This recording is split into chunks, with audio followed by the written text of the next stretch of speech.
Tracy here. Today I thought I'd share with you this little gift bag I made for my friend's birthday present to put her gift in. And I picked up these bags from the dollar store. They came 3 to a package of these craft paper bags, and then I just decorated it up. I stamped the butterflies on the top and the bottom, and then I just added some decorative paper and punched out some butterflies and added some fabric flowers. And the reason I made this bag, besides giving it to my friend, is this image here I colored up with some colored pencils. Now, if you know me, you know that I love my Copics, and I love to color with my Copics, and I enjoy coloring with water pens or water markers like the Distress markers and the Stampin' Up! Markers. But I love to learn new things and try out new things, so I thought I'd try some of the colored pencils with the Gamsol. Now, I know a lot of people use the Prismacolors, and we were in the States, and I went to Blix, and I looked at both the Prisma and well, they had lots of different kinds of colored pencils. But the lady had told me that she liked the Blix and the Prismas, and she referred to it as, well, do you like Coke or Pepsi? And I told her, oh, I like Coke. And she goes, oh, I like Pepsi.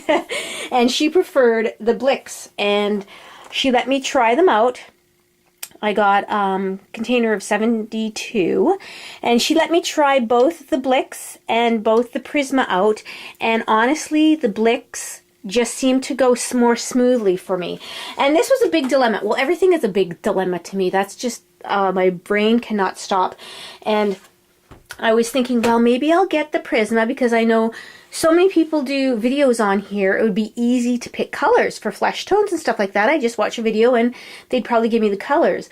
But as I was coloring, I'm like, well, I like the Blix. They seem so much smoother, and they blended very easily when you added the Gamsol to them.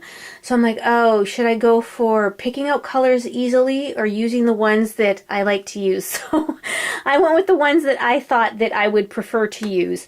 So I bought them, and this is the very first, this is the only thing I've done with them actually, is this girl here. So I'm still practicing.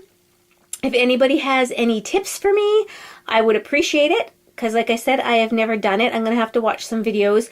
I kind of colored this the way I would use my Copics and then blended them out with the Gamsol. So that was fun. That's a new experience for me, and I could see myself using these quite a bit. And because I have the Blix brand, and they don't have, I don't know if anybody else colors with them or has like preferences of colors to use for flesh or whatever. What I did was I stamped out a little color chart. I stamped all of those. There's 70. There's 72 pencil crayons or colored pencils, but I only fit 70 on this sheet. And I figured, you know what? I don't need to color in white or black. So this should be good. And I went to photocopy it because I thought this would be good for my Copics as well, because usually the Copic ones are just tiny little squares, and I'd like them to be a little bit bigger to have a color chart of them. But when I photocopied it, it took the ends off. It left like a border. So I might have to restamp a few. I know I'd need, what, how many colors are there? 300 and something? So I know I'd need quite a few of these. That's why I thought photocopying them would be so much easier. And so that is my little decorative gift bag that I made for my friend, and just wanted to share with you my new endeavor of coloring with colored pencils. So like I said, if anybody has any tips for me, I would really appreciate it. So thank you everybody for watching, and I hope you all had a very creative day today. Bye now.